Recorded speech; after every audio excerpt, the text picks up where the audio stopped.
All right. Hello, fandom. We're live. We're gonna do our preview walk for the podcast. So this is our second time doing it as a walk, and it's a little different format maybe than what we've done before. What you're used to. So this is our second time doing it. But what are we covering today, Madeline? We had Mark Riffey on the show today, or are going to have. Yeah. This is normally the time when he tells me about the entirety of the show, who the guest is, what their profession is, how they fit into the AEC world. We go over what he wants to ask in the curveball, things like that. So, who is he? So Mark Riffey, he's the CEO of ENERCALC, which is a software company, and I've been using this software for almost my whole career, which does structural engineering software for steel, concrete, wood, pretty much anything you can imagine. And Mark has an interesting story that he wanted to share about the history of ENERCALC. It has some interesting core values that they adhere to, and I don't know, I just thought that it was going to be interesting to talk about, and I thought our structural engineering listeners would like to hear it. Also, from an entrepreneurial standpoint and business standpoint, I think our business owner, architects and engineers could benefit from it. So I think there was a lot of things that I thought that would be helpful for talking to Mark today. Yeah, for sure. And really for me, it's like I mentioned, I've used this software for a long time, so I highly respect the company. I highly respect Mark. So for me, it was something that I was really intrigued with, learning about the history of ENERCALC and the program. So that's really what the show's about today. So I'm excited to get into it. Okay. And did you have any idea for what you were going to do for the curveball? Curveball opener. So we do use AI, by the way. My assistant, Jessica, she's our podcast manager. She's got one. You know Jessica, of course, but Jessica has our curveball as, if you're going to debug, quote unquote, which is kind of a debug software thing, but if you're going to debug a business owner's problems that you might see in the AEC world, what would it be? So you see a lot of repeat bugs that maybe business owners in the AEC world. What would your answer for that be? Oh man, well, the E-Myth comes to my current quick mind. The E-Myth is a book, and the E-Myth concept is that you work in the business too much as a technician, right? As an engineer in my case, and doing the designs, doing the things, and not working on the business in terms of building the systems and the processes to better yourself and to better the actual business itself, right? And thinking about how to get new work and those type of things. So I think lacking in processes, lacking in systems is really what it ultimately boils down to. So my name's Andy Richardson. This is Madeline, our producer, and this is the Enhanced Podcast. I've been doing this 27 years with structural engineering, podcast only a couple, but and we are still learning so much about the AEC industry. And the purpose of the show really is to learn about the what and the why of those in the AEC industry. Let's jump to the intro.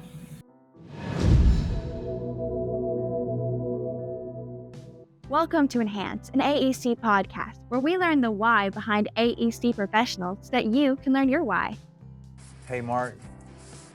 Hey, good afternoon, Andy. Welcome to the Enhanced Podcast. Thank you. It's good to be here. Good audio, good video today.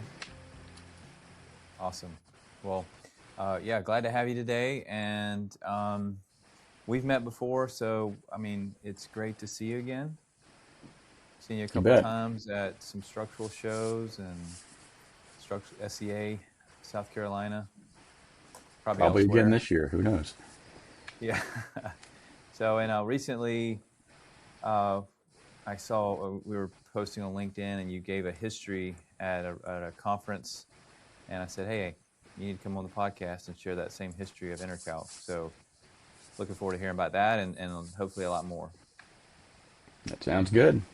But first of all, I want to start you out with a curveball opener. Okay. So, you've been in software your whole life, and also business a long time too. So, you know, debugging is something you do a lot of in both software and business. But if you had to debug, or you probably see a lot of common behaviors in businesses. Is there a common thing that you would debug in a business if you could pick one? Pick one. Now, I think you asked me at some point about business is personal.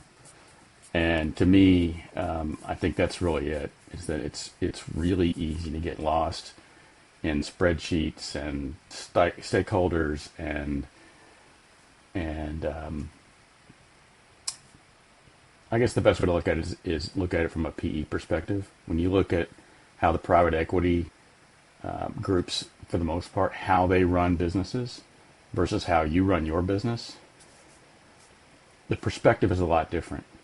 And I think it's really easy to lose sight of what's important when the first thing you do is check the spreadsheet. I mean, all of us have to make our numbers, or we all at least have to be on the black side of the journal at some point.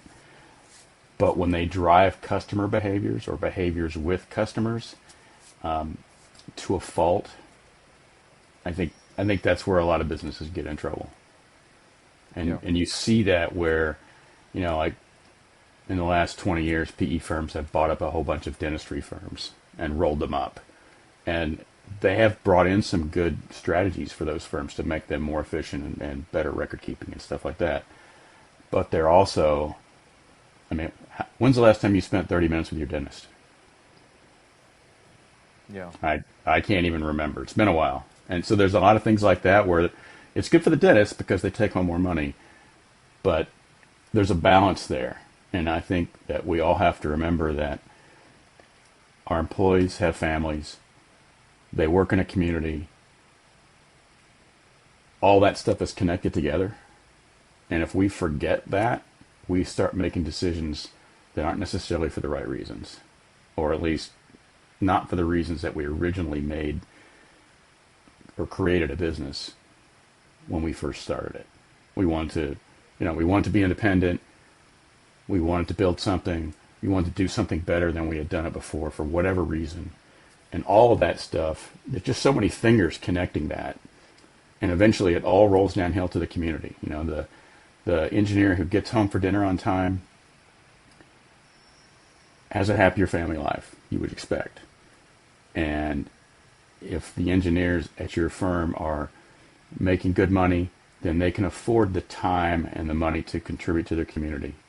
And so there's just all these ripple effects through that. And a lot of that starts with the behaviors, or a lot of that stops when behaviors go the wrong direction for those reasons. Yeah, it's easy to forget that, right? I mean, so having that meme, I guess, or that motto, business is personal, it helps you remember it. I mean, it's in your signature line. It does. Basically, right? I mean, like, so every time you send an email, you're reminding yourself of that, plus your customers, or whoever you're communicating with, hey, this is personal. It is. And, I've had a couple people tell me, well, it's not personal, it's just business. And like, no, they're kind of the same thing. Yeah. I mean, sometimes you do have to make difficult decisions, and it's easy to make that statement, right? Like, oh, I'm just doing this thing because, it's just business. And, right. But it's impacting, it's impacting somebody. Yes. Whatever decision you're making, it's impacting somebody, whether that's an employee, whether that's you, whether that's a customer, whether it's the end user of this, in your case, a product, a software, but you're indirectly designing buildings through your software. Well, and it's not just that, but it's the firms we touch, the clients they touch, the employees of all of those companies, the people who live in those homes or that work in those buildings. I mean, there's just a lot of connections, and you know, it's a big deal. Yeah.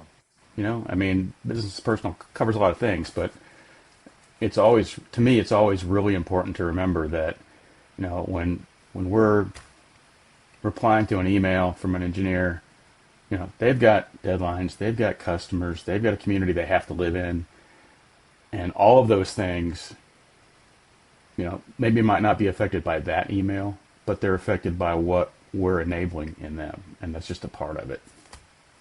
Yeah. Awesome. So you have a software background, 40 years. What led you to get going with software 40 years ago? So well, 4 years, actually it's been a long time, 40, I guess we're working on 40, this is my 46th year, Okay. which is amazing because I'm only 29. Yeah. Yeah. How does that work? You know, math. You know, I started off as an architecture major, and I still have architecture to this day, but this was in the early 80s, or actually late 70s. And the second semester as an architecture student, out came the pads and the pencils. It's like, I'm not an artist person, or at least that's not my art. And I was just like, I need to think about this over Christmas break. And I came back and I switched to electrical engineering. And so it was a good time to do that because I was, you know, it was the first semester in school, and I'm sure major changes happen a lot. The fact that I was able to switch so quickly, you know, without a whole lot of like, okay, this seems like a better idea.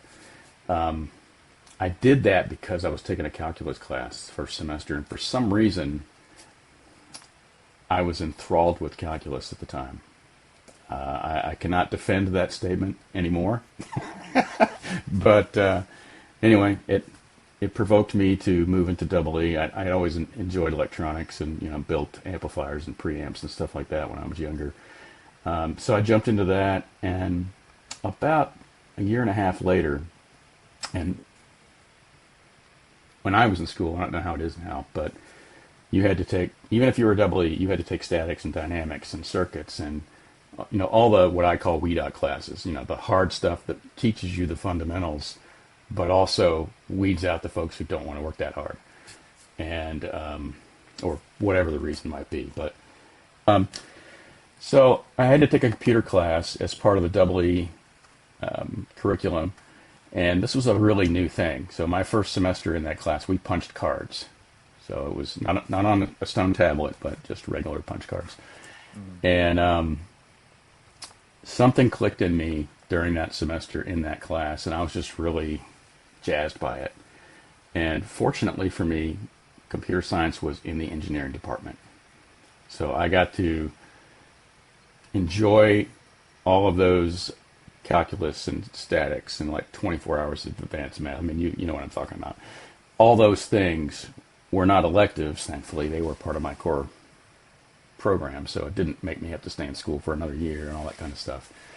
So I switched to that, and that was fun. And then the next year, two old guys, probably at the time they were my age, came in and they taught a mainframe assembler class. And at the time, the mainframes were all we had. And they taught us how data actually moves in the machine, like how each command makes the data move and what happens during the execution of that command.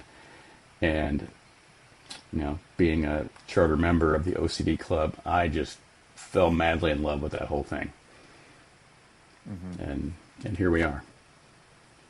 And now what year was that, if you don't mind my asking? Like, that would have been 1980. Yeah, would have been 1980. 1980. So we hadn't seen the evolution of the personal computer, the onset of the personal computer at that point yet, right? I mean, no, the next year the dean of engineering got a 2-floppy IBM PC, and he thought he was Elon. I mean, it was pretty awesome. And at the time, that was a powerful machine, but he was really jazzed by the whole thing, and you know, now we know why. Yeah, so that's pretty amazing. So you've seen a lot of changes in the computer arena. Uh, so you started in software, and then I mean I guess you've been doing that ever since, doing like programming. You did programming. You tell me a little bit about your background and what you did for your career. Yeah, so I've always been with a software company, or well, there is one exception to that. I worked for Daco, which is a belt and hose rubber manufacturer, but I was in their engineering programming department. So they had an engineering team, and they had a programming team that just supported those engineers. And so they were a mix of chemical and mechanical engineers primarily, and a couple of automotive guys, but for the most part, that was what they were. And we did things that supported them in their design work. And that was back in the days of CADM and CATIA and stuff like that. Still in the mainframe days for the most part. Mm-hmm. Okay, and then so those were helping the AEC, this program or this company was like an AEC company or. No, they just made automotive and industrial, hydraulic hoses and belts and things like that. Okay. Every other software firm that I've been with or every firm I've been with has been a software company. But ENERCALC was the first AEC software company. Yeah. Okay. That I've been with. So this was automotive, and then you've been in various industries. Yeah, yeah, financial services. I worked for a company that I was like employee number 7 of what now would be called a fintech, back in 1987. Yeah.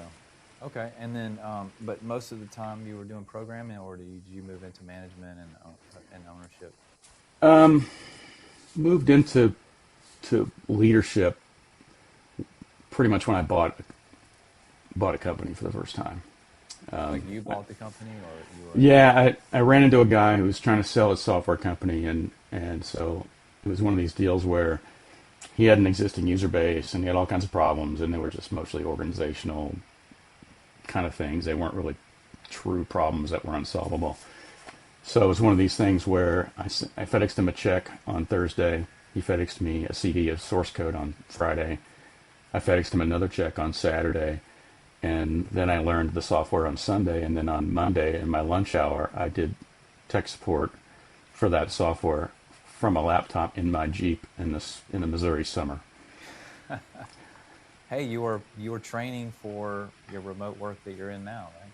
That's right. I was remote the next year, as a matter of fact, was when I started. But you were yeah. remote before remote was cool. Yeah, I would not go back at this point. Okay. Why is that? The thing I like about it the most is that I get to work anywhere. And what I mean by that is, like, my wife and I went to Ireland for a couple of weeks for our 40th anniversary a couple of years ago. And I promised her I wouldn't open my laptop the whole time I was gone. She didn't necessarily believe me because I have a reputation. But I didn't open my laptop for the whole 2 weeks. And I did look at my phone, but the thing about when we went back again later, a couple years later, and I did take my laptop then, and I was sitting having breakfast in a pub because that's where all the restaurants are. They're pubs, and I'm sitting in a pub at 8:30 in the morning in a Zoom meeting, and a person on the other side of the call says, "Mark, are you in a pub?" I'm like, yeah, but a pub is a restaurant here, so you have to work when you're in Ireland. No, I get to work in Ireland. I get to work anywhere I want to go as long as there's internet. And if I can take Starlink with me, then I get to do that anywhere, and that's what I do. When we take the camper out. So you love your job. I do. I absolutely do. And the other part of that is, from a leadership perspective and a business owner perspective, the thing that's so powerful about remote businesses is I'm not limited to the people that can drive to my business where I am today. I can hire the best engineer I can hire the best programmer I can find, and I don't really have to care where they live. Mm-hmm. So it gives me a much bigger scope of people to choose from. And these days, it's so common, people don't really think, much of a second thought about it. 20 years ago, discussions had to be had and meetings had to be had, but these days, it's just normal. Well, you say it's normal, but really, there's a lot of debate about this conversation For sure. right now, and some people don't agree with you. So, what do you? I mean, what do you say about that? Like, You know, I don't run their business. If they, I mean, it's like if they want to run it that way, and I do kind of have a hot take on that. Like a lot of conversations about this I hear are, well, I really can't manage people unless they're in the building. You can't really tell what they're doing and all this kind of stuff. And I'm like, if you can't lead them remotely, you sure can't lead them locally. I mean, you can babysit them locally, but there's software to manage tasks and projects. We all use something, even if it's just Excel or a yellow pad or a whiteboard or whatever. There's ways of managing that kind of stuff. And if you're in a business where, like we are, where you're working with engineers and you're working with software people and you're working with CAD people and that kind of stuff, these are motivated, responsible people. If you have to babysit them, and I know that's kind of talking down a little bit, but it's like, if you have to be eye to eye for a leadership reason, then I think there's something missing. There's a motivation missing. There's a leadership skill missing. There's things like that. Now, on the other side of it, from a creative perspective, having everybody's face in the same room is powerful, as opposed to being in Zoom. But you figure it out. It's all about trust and communications and transparency and all those kinds of things. I mean, we've got people from Seattle to Armenia. And, we got a guy in South Africa, we got a guy in Mexico. Almost everybody is in the U.S., but we're all over the place. yeah. And we figured out. Right. I mean, and I'm of the same belief. I mean, I do think there's pros and cons. I would say because of what you described with regard to the talent pool, that's the biggest pro, in my opinion, of remote work. Now, I like remote work myself because I can shut the proverbial door all day if I want, right? Like I can shut off the world if I need to, and there are times when I do that, right? Most of the time I'm available, and people can just reach out and call me and catch up with me or whatever. But there are times when you just need that, right? Yep. So that's one pro. But yeah, there's a lot of benefits to it, and like I've got this whiteboard behind me where when you need to create a sense of I'm doing shear flow calcs and screw calculations and all kind of stuff, but whenever you need to create that sense of, hey, we're in the same room. I mean, we were having this conversation earlier, and in my feeling was we were in the same room. Like you have this, so there are things you can do to create like this idea that we're in the same room together, right? Like Sure. analog tools like the whiteboard that we're used to doing, but then we're doing it on Google Meet or something like this. So I definitely agree with you, Mark, about that. But there are a lot of people that I respect that do have this mentality.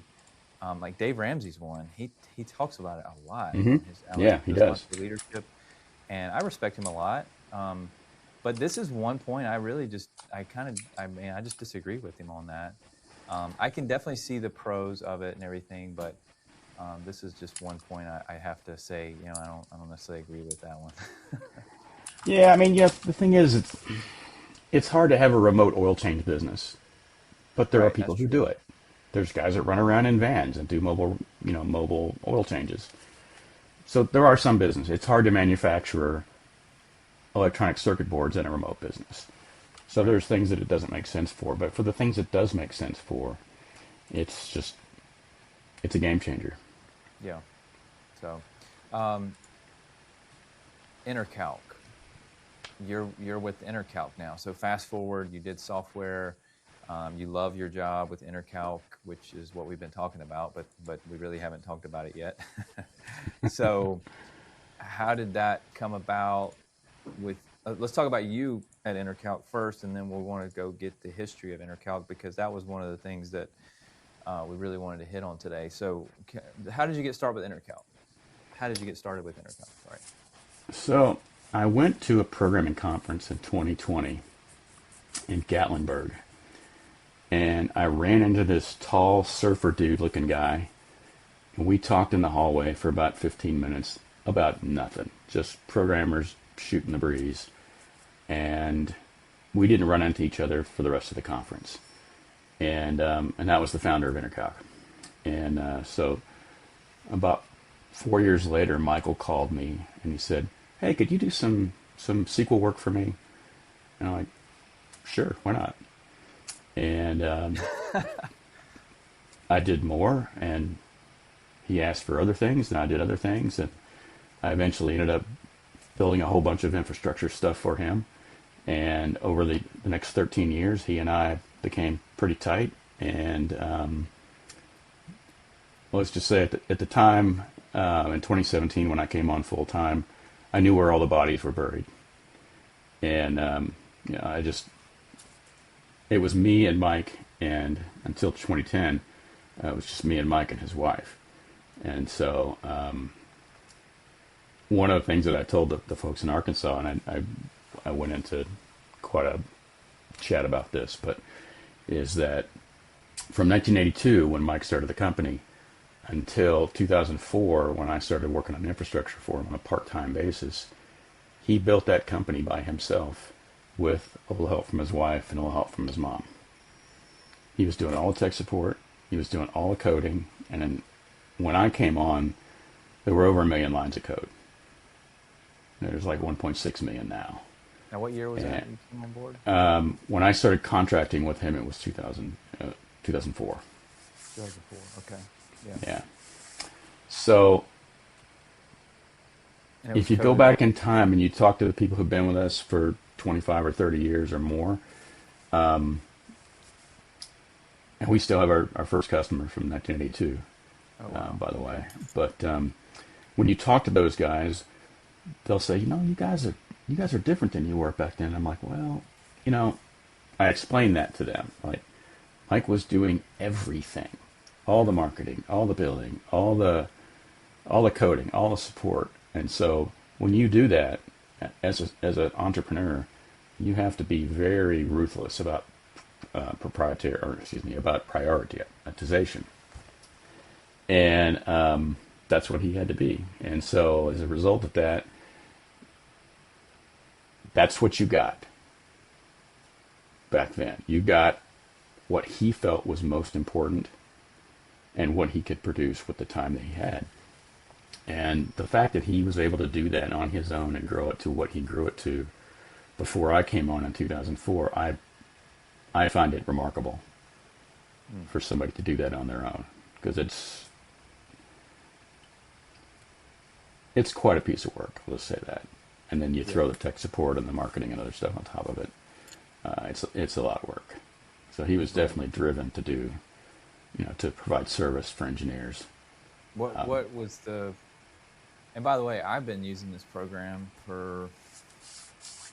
since you've been there. About that time is when I started using it, 2003, I think. Maybe earlier than that, about 2000.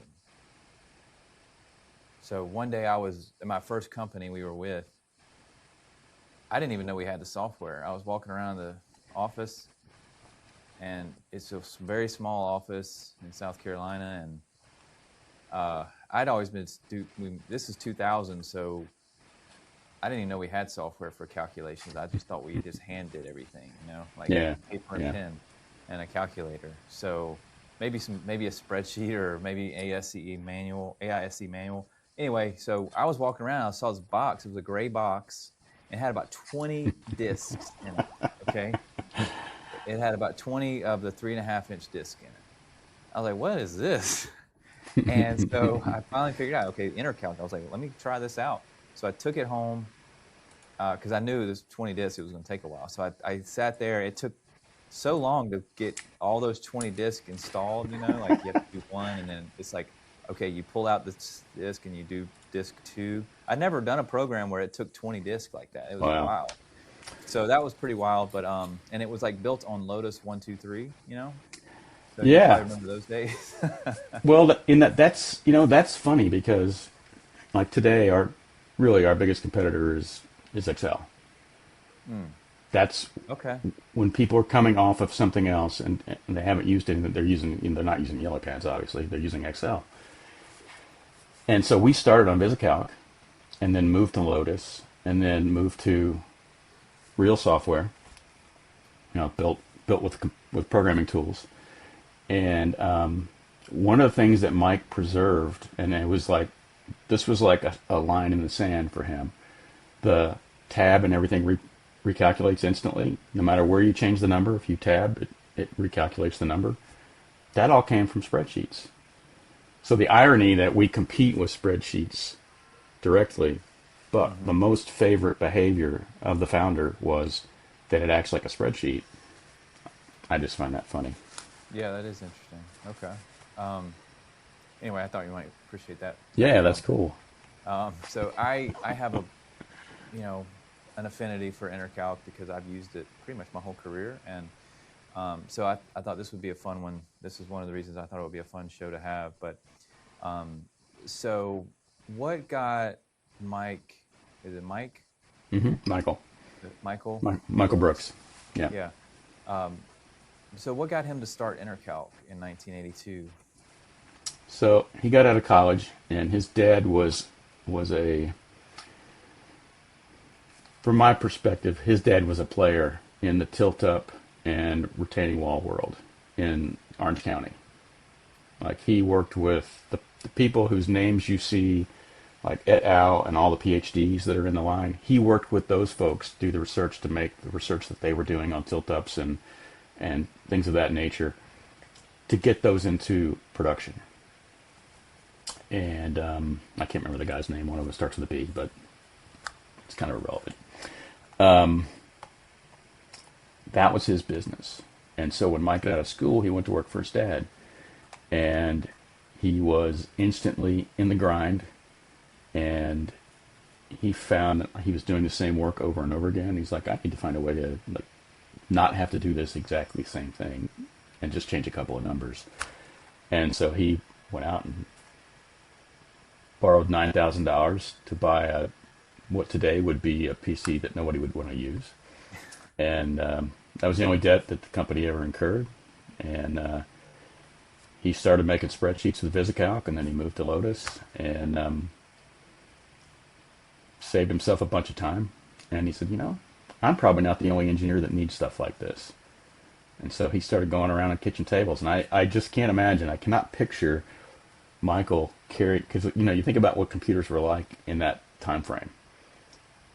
The monitors were small, but they were heavy, and the computers were big and they were heavy. And so Mike's lugging his computer in and lugging his monitor into somebody's kitchen, because that's how he would demo it. He would take it into their kitchen and set it up and demo it for him. And so he was doing kitchen table sales for a while, and maybe he would go to somebody's office, but there was that kind of boots on the ground kind of thing to get started. Wow. And then he started doing mailings and things like that and going to shows, and here we are. Here we are. Okay. So what's different with ENERCALC now? You said here we are. So what is now the difference between ENERCALC and, I guess, your biggest competitor? You say is a spreadsheet. So why do I need to use ENERCALC versus a spreadsheet? Well, the irony that I expressed about Excel earlier, the fact that we act like that is not lost on me, and I'm a big fan of irony. The thing about spreadsheets is, and I haven't ever asked Mike about this, but I was thinking about this the other day. Okay, so you send a box with 20 floppy disks to Andy, and Andy makes a bunch of spreadsheets, and then you make an update. how do those updates get into Andy's existing spreadsheets? I don't know. And I've never talked to Mike about that, but I need to. And so I was like, that doesn't sound like fun at all. That's like a whole nother trouble spot for working that way. That's gone away now because of software. But for the people who are working solely in Excel or majority in Excel, they have the same problem. It's nice to be right down to the bare metal in Excel. Where the problem occurs is like last year. Last year was one of these really fun code years. ACI 3.18.25 came out. IBC 2024 got adopted everywhere. And so there was months, and ASC 7.22 is part of that. So it was just months of work to get all that done in our software. It was probably the biggest code effort for any single year that we've had in a long time. And it's just because the calendar years lined up when the intervals of the code releases come out. So it was a big deal. And if you think about that, and now old school Andy has 200 spreadsheets for the last 200 projects he did. And one of those guys calls up and says, hey, I want to add another wing to this structure. So you pull out that spreadsheet, and it was done in 2012. Maybe there's some code updates. I wonder what they are. So you've got to figure all that out. And then you have to figure out what changed in the code, and you have to apply that to your spreadsheet. And now you've fixed that spreadsheet. But the other 199 that you may or may not end up working again with, they're still out of date. You've probably got a master that you use to start a project, so at least you only have to keep your masters up to date. But that's still non-paying work. It takes a lot of time. It's tedious. It's really easy to make a mistake when you're 916 rows deep in a spreadsheet, and it's just not productive time, and it's certainly not billable time. Yeah. Okay. So that's a big benefit of it. Is there any other? The organization, I think, is, to me, I think it's something that doesn't get used as much as it maybe should, and that is that the project files that we have got all the calculations in them, and you can name them and sort them and link them together and do things like that. But the other thing that you can do is that if you get a PDF from somebody or an image from somebody or any file really, you can attach it to that project file, and so they all travel around together. So it's kind of like sending a zip around, except you don't have to do the zipping and the unzipping and figure out where everything went and all that. You can launch whatever files you attach to the project from inside ENERCALC. Yeah. Like the load linking thing. That's it's not like we were the first to do that. Won't be the last to do it, but it's kind of important. Yeah, so that was going to be my next question is, it seems like, now when did you become CEO of ENERCALC? 2022. 2022. So it seems like, yeah, that's about right. July to be specific. Well, it seems like for a long time, ENERCALC was just ENERCALC. Like, I mean, it works great in my opinion. I'm a big fan. We use it at our company. So, but it does seem like it was just what it is, right? For a long time, and it didn't really have. Only thing I really noticed, there was about two things I noticed. One, they brought in. Is his brother like?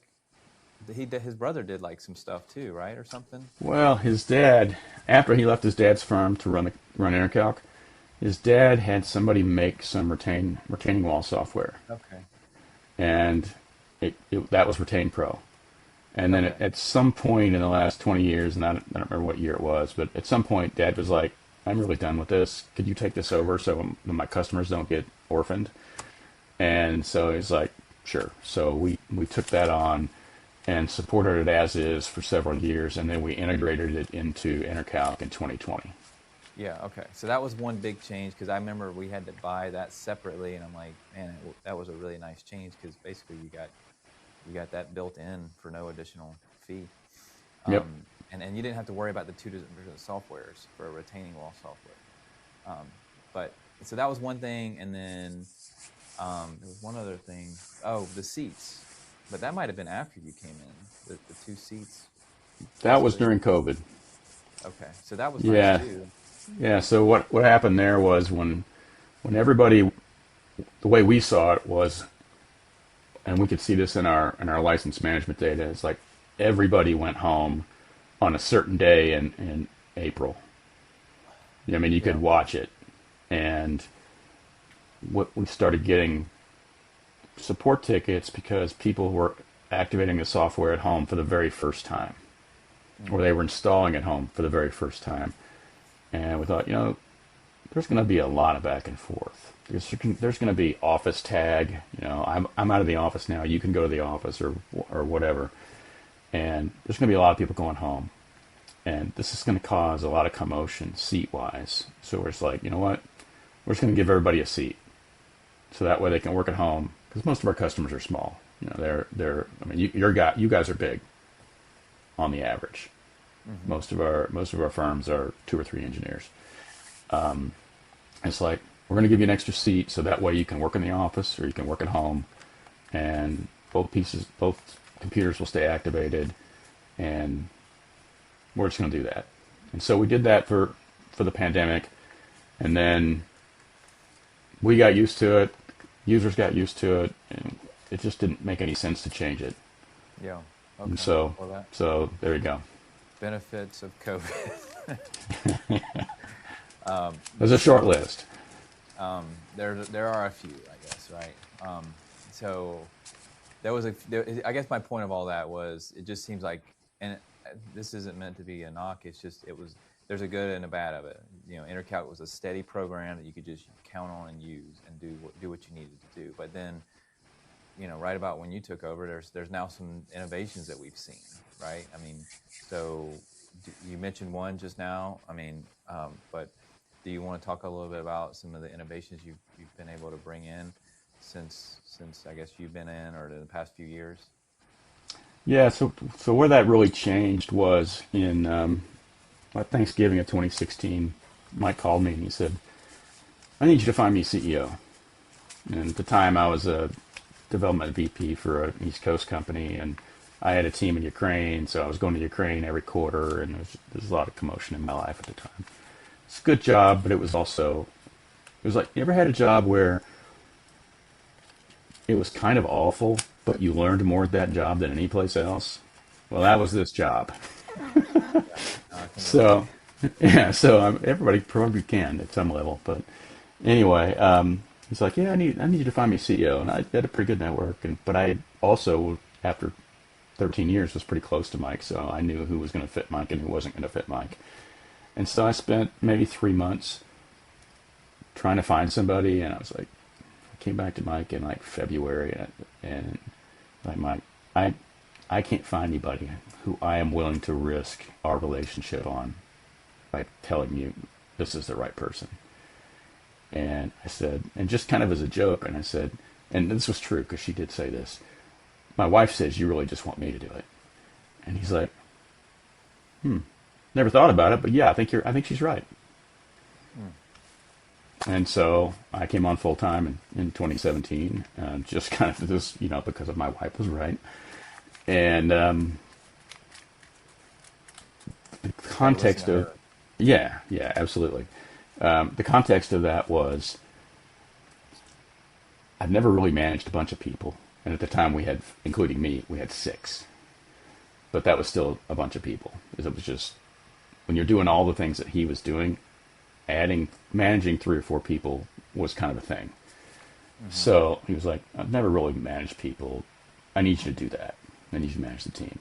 I need you to," he said, I need you to boss me around." He really didn't mean that part. But,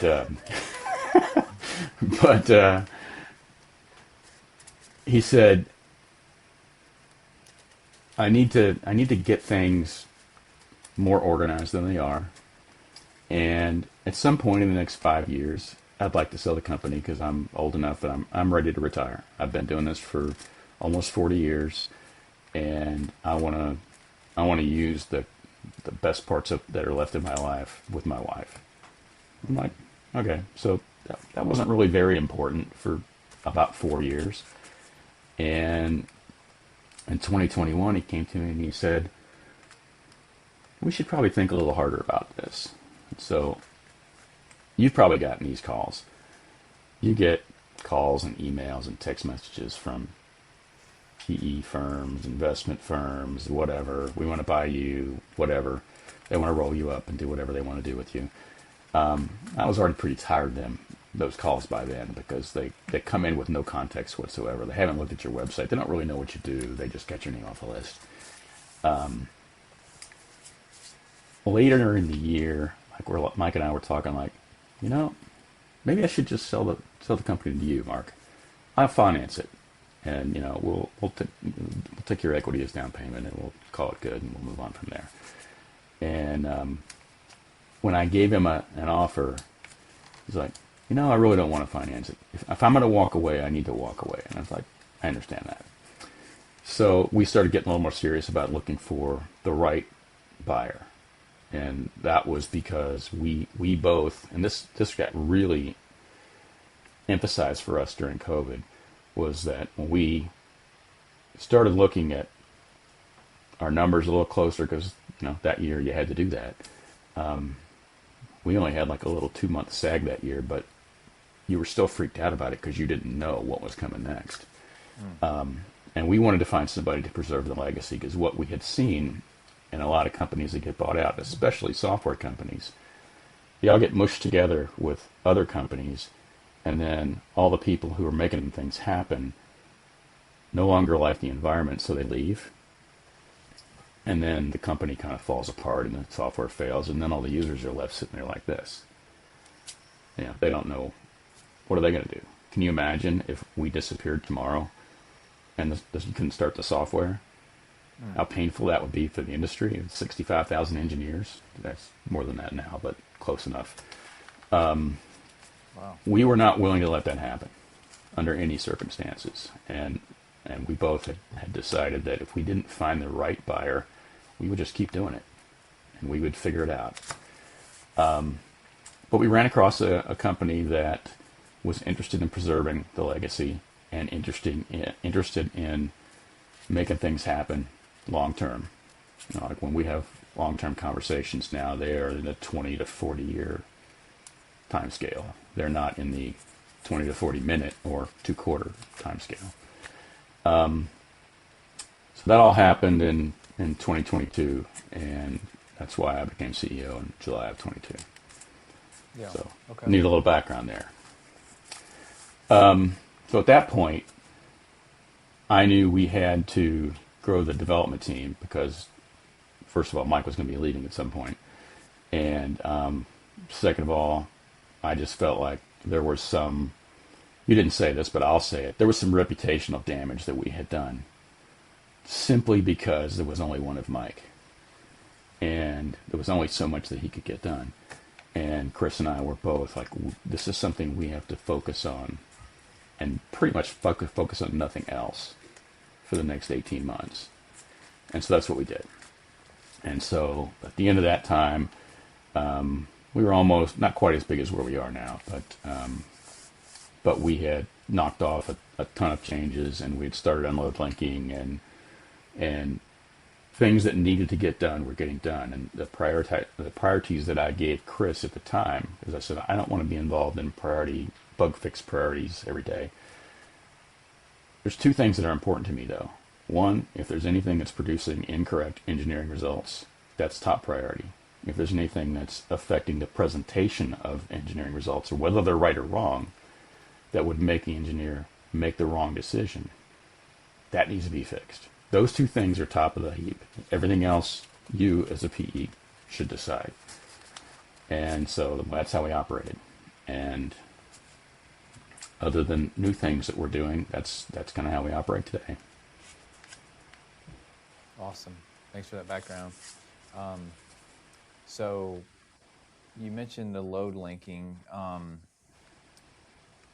which, by the way, this is AEC, and I mean, this is fine what we've been doing, because we did talk about architecture for a couple of minutes.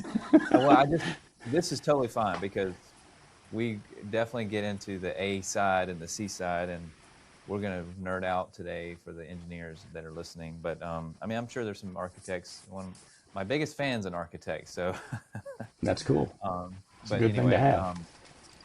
So you mentioned load linking, and I think that's a great innovation because I will say, my you know, internally, that became a bit of a conflict with some of my engineers that wanted to use a competitor software, and I was like, this is our process, right?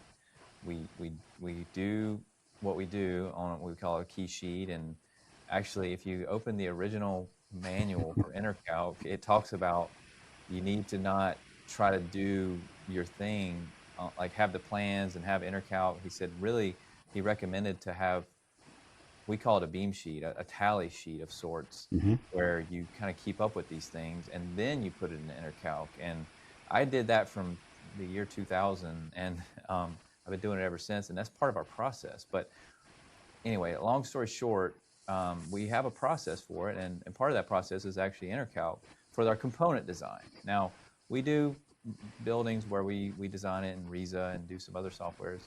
And we use other softwares too, but Yeah. that being said, When I see an engineer's desktop, we're certainly not the only one there. I mean, so- they're littered with every engineering software you can think of. yeah, I mean, you have to. It's what you got to do. You're designing, and that's the benefit of it, is it does so many different things. But the load linking definitely helps because you can, my understanding of it is you can, have a beam, and that load reaction from that beam goes to the next beam. And like with buildings that, especially houses, they don't line up, and you can have a link that just tracks down through the house 3, 4, 5 different ways, and it's affecting a footing all the way at the bottom. But so that was a big impact, I think, and I think I'm excited to see that. There's some other interface things, but the Revit, and I think would probably be another big innovation, right? Would you agree with that? I do. The one thing that we've learned from that is that there are a lot of firms that the engineers don't do design work in Revit. So that kind of limits the applicability of that. But if you do design work in Revit and you're building a model, at least it's at some level, then that's definitely been a game changer for those firms, because you can click on a beam or click on a trib or whatever, click on a whole floor, and bring all of that over into ENERCALC and calculate it and send the changes back. And there's no CSV files, and there's none of the mess that you don't want to do. It's just buttons pushed and magic, and it comes back. So just in case people don't understand, so if you're working in Revit and you have ENERCALC, this is a special program of sorts called ENERCALC for Revit, right? Yeah, it's a Revit add-on, so you have to have the full version of Revit to use it. Now, do you have to have ENERCALC, Revit, and then you have to have this third add-on, or is that a part of? It actually installs into Revit, so it's an official Revit add-in. So it'll show up on the Revit menu. So you have to have ENERCALC to use. And Revit. Yep. And then you have to add the add-in as well. Mm-hmm. Okay. So anyway, so you can design a beam inside of Revit, basically. Right. So, and then when you click on the beam and you tell ENERCALC for Revit you want to design that element, whatever it is, it will take the geometry, physical geometry of that element, push it over into ENERCALC, let you do your design work there, finish your analysis, make whatever changes you want to make, add any documentation you want to make, and then when you hit save and close, it pushes all those changes back into Revit, and the model gets changed for you. Yeah. Doesn't require the analytical model. It'll support loads, and if you put loads on the ENERCALC side, it will bring them back, and it will take them from the Revit side if they're there. Just depends on how you want to use Revit for your design. And definitely, well, you mentioned we're a big company. I don't see it that way.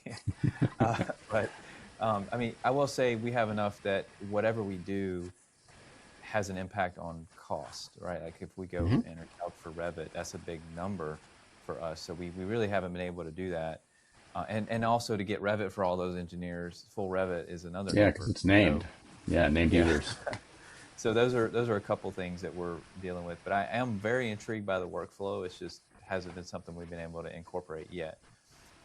So are there any what's the next big thing for ENERCALC? Like, is there any other big innovations you got? I mean, obviously you got to protect your intellectual property, but Yeah, I would get in big trouble if I talked about too many things.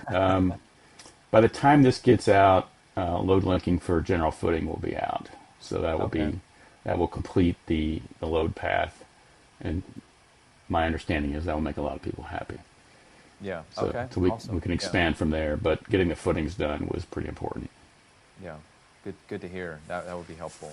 So, and that's something that we can use because we don't have to have Revit for that one, right? Right. That's So just that's part of the exciting core to know. package.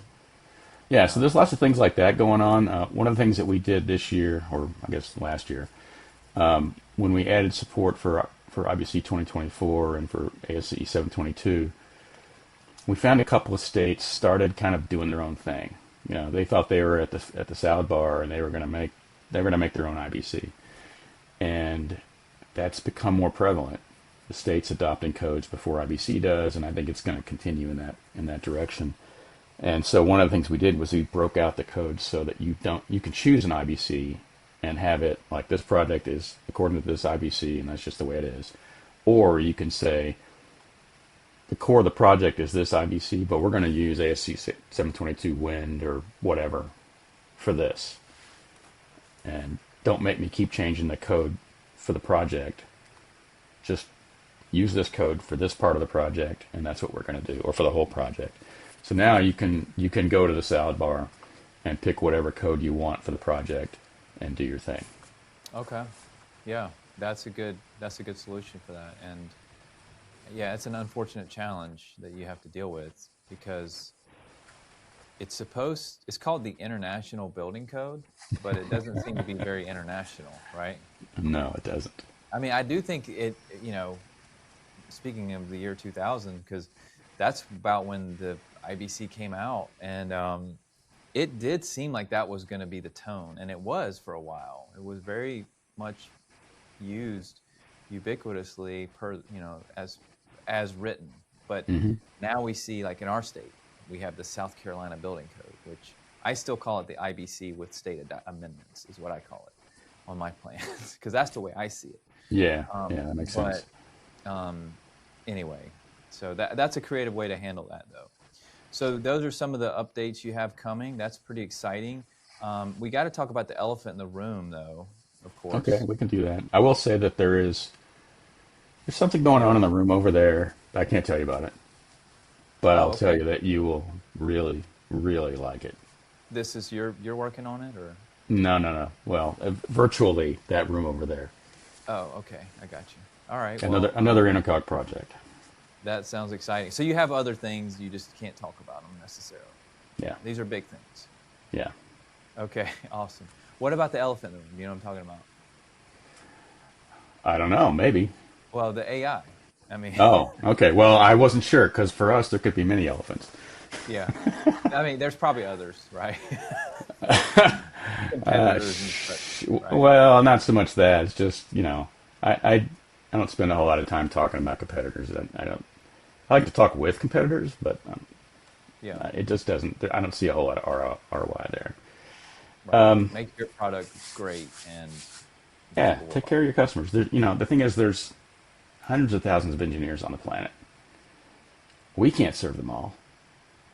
I mean, if we had enough stuff going on in AWS, we could probably serve them all. But there's no reason for us to have to serve them all.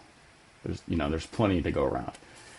So I don't worry about that kind of stuff too much. As far as AI, it's really interesting.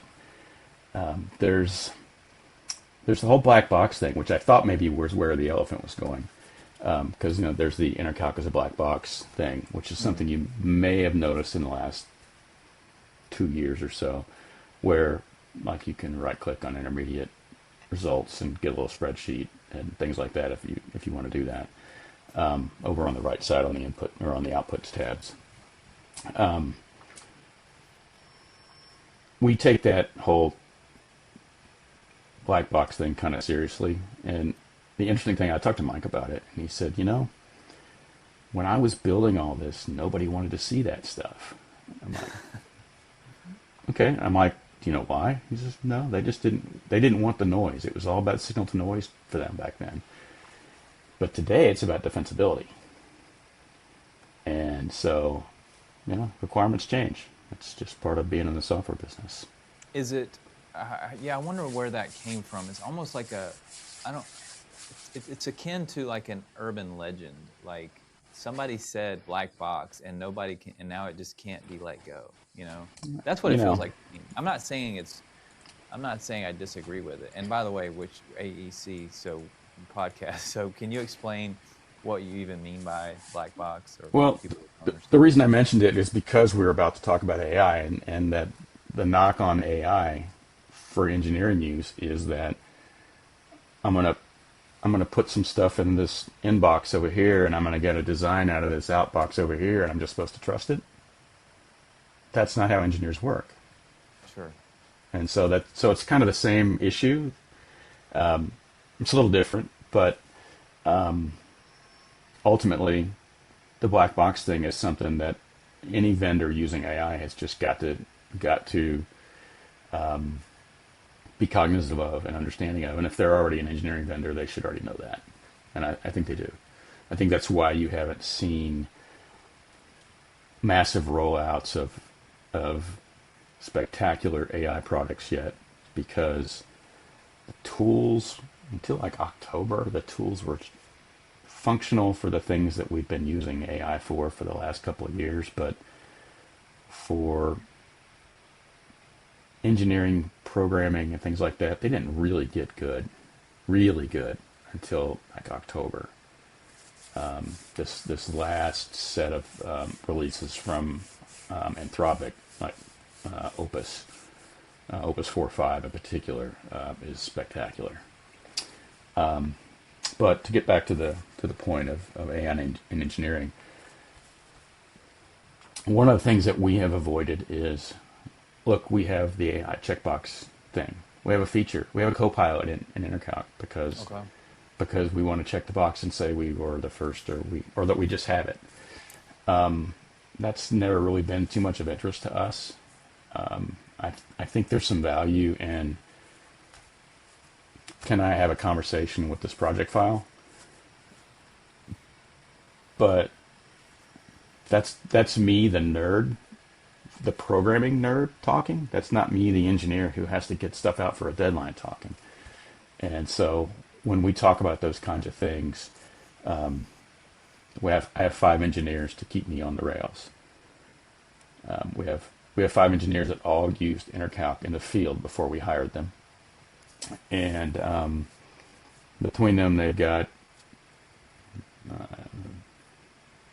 40, 50 years of ENERCALC experience, maybe a little more than that. And they're kind of from all over the place. There's East Coast, and there's West Coast, there's Midwest, and there's Northern West Coast, and there's Southern West Coast. So they have all kinds of mixes of seismic, and then I go tell them about South Carolina seismic, and they all kind of look like this until I told them about the soil. But it's no joke here, man. No, it's not. I sat at a table for lunch at the conference that you guys had last year, and it was a remarkable conversation about seismic and the soils and liquefaction and all kinds of things like that. It was pretty interesting. So anyway, I use them as my brain, my engineering brain. And the nice thing is, because they have such varied experience and they've all been in the grind, I know I'm going to get the kind of answer that I would get from one of our users about these kind of topics. And on the AI topic specifically, they're like, you can't be throwing things at me that you can't defend. You, the programmer, you, the software company, you, the software itself, have to be able to give me something that's defensible. Because if I don't understand it, or I don't believe it, whatever that means, code checker's certainly not going to do that. Right. Well, and that's a fair point. I mean, that's one reason why I think you are seeing people ask for that, is they have to have it. I mean, they have to have that for the code department, and we don't need that as much here and where I'm at, but from time to time we'll need send a report out. But usually, the report that we have is fine. So, but I think you guys are on the right track to provide that information. But I mean, anything else about AI that you want to mention, or? Well, for me, it's in the context of the conversation that I have with our people is, unless it moves the needle, why does an engineer need this? And it's, Right. it's like, you don't need more stuff. You need stuff that you have to work better and faster and more dependably and all those kinds of things. So I think there's certainly room for AI in our tools and in all the tools in our market. I just think it has to be done carefully and thinking about the engineer first and what they need, not just slapping AI on it so that we can put it out in brochures saying that we have AI in our software now. Well, I do think, I mean, the competition, that's probably a factor too, right? Like, it is becoming a competition. It will definitely be that. It will be, so and so did it, so we have to do it. Even if we don't necessarily believe in it, I think it's going to get to a point, at least with some vendors, and I'm not pointing a finger at a vendor, I'm just saying the situation will arrive where you have to be able to do that. At the same time, I've talked to some startups that are doing some amazing work with AI and plans and templated design and things like that. I mean, they're focused on the one that I looked at recently. They do like apartment, condo, small hotel design, and the tool will allow you to basically design the whole building or the whole apartment complex or whatever. Oh, I want 100 two-bedroom apartments, and I want 50 three-bedroom apartments. Make that happen. And here's the footprint that you have, and it will optimize that, and it's pretty cool. Yeah. Awesome. A lot of exciting things happening in your world of For sure. software and so forth. So, Mark, I want to kind of wrap things up here with you. You've been generous with your time, and I want to just make sure I think we've hit on this, but the whole purpose of our show really is, we enhance the world around us is our goal, with what, we want to talk to people that we believe have that type of mentality, right? And that's what our purpose is of the show is, are you stacking bricks or are you building a cathedral? That's the mentality of Enhance. But we've hit on that a lot already, but is there anything else that you want to add on to that as far as your why, how you're enhancing the world around you, or how ENERCALC is doing that? Yeah, I mean, I'm 66, so I've been around a few years. People I regularly get asked, like, are you still working? What's your story? It's like, I have the best job in the world. I mean, I'm not a baseball player or something like that, but but I have a great team of engineers and programmers, and they're scattered all over creation, so I can roam the country and visit them. We're doing really important work for a huge group of people who really need as much help as they can get. And they're all a great people to work with. I mean, I've been in a lot of different businesses, and one of the things I find that I like the best about this business is that the people that we deal with are just the nicest, smartest people as a whole that I get to talk to. And every once in a while you might run into somebody that's a little grumpy, but for the most part, everybody's just trying to help their client get the work done. And it's just a great group of people to work for. And that's really why I'm still here. I told the owners, I spend, I don't know, maybe a half hour a week on the phone with. They asked me to stay on for a year when I came on in 2022, as when I stayed here and took over. And I said, I'm happy to stay here for a year, but that really wasn't necessary to to put that in a contract or whatever, because I'm here for a different reason, and that is that Mike built a legacy for 40 years, because in 2022 it was 40 years. My job is to position the company and the software and the team for the next 40 years. And like that felt really arrogant back then, because I've been in the software long enough. Like I said, I punch cards, so I've seen a lot of things. Mm-hmm. It feels really arrogant to say that, because 20 years from now, I don't know what we're going to be using tool-wise. Mm-hmm. It's going to be 5 years from now. It's going to be remarkably different. But you have to have fundamental things built so that you can adjust to those things and react to them and serve your customers. It's not like engineers are going away. So they're still going to need our help. And I find it, to me, the most important thing I do is prepare this company to stick around and be ready for you guys and the work that you need done for the next 4 decades. And that gets me out of bed in the morning. Awesome. Sounds like a killer purpose, and sounds like a great company to work for. Too bad I don't know programming. I guess I could learn. I did start doing a little bit of programming. Hey, you can get a lot done in Claude Code. Python. I've been working on Python. Yeah. If you can describe the problem, it will teach you a lot. It'll do all the work at first, but as you pick it up, you can start telling it how you want it to do things, and you can build some great stuff. Well, for me, I didn't know. I see a lot of people talking about it. Like, okay, I got to see what this is all about, and I'm a learner, so that was. You never know what you might learn, and then I don't necessarily see myself as doing the bunch of calcs with Python, but I want to help come up with new killer. Like, we're always coming up with killer ideas too, and things that can help us get better. But well, Mark, it was great to talk to you today. Was there anything else I missed that we need to hit on? No, I think we hit the high points, and we hit enough of the ENERCALC story. The main part of it that I wanted to get across was I wanted it to be plain, just that what Mike accomplished between 82 and 2004 in particular, pretty much by himself, with the support of his wife, was just, I still to this day find it amazing. Yeah, it's really wild. It reminds me of, I just watched the Steve Jobs, and they were in that same era.